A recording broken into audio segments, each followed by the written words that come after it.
Part 49 of Chapter 3.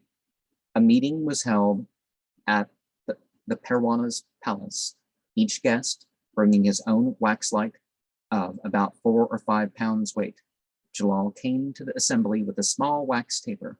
The grandees smiled at the taper. Jalal, however, told them that their imposing candles depended on his taper for their light. Their looks expressed their incredulity at this. Jalal therefore blew out his taper, and all the candles were at once extinguished, the company being left in darkness. After a short interval, Jalal fetched a sigh. His taper took fire therefrom, and the candles all burnt brightly as before.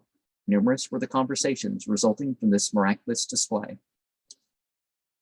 Of course, the symbolic importance of this, and what the Orthodox do with that, and many groups before that do with that,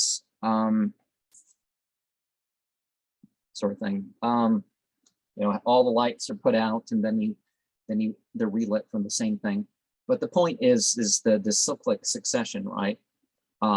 Someone conveys to you the verses, the inspired sayings, the various history of how people practiced and understood these things, and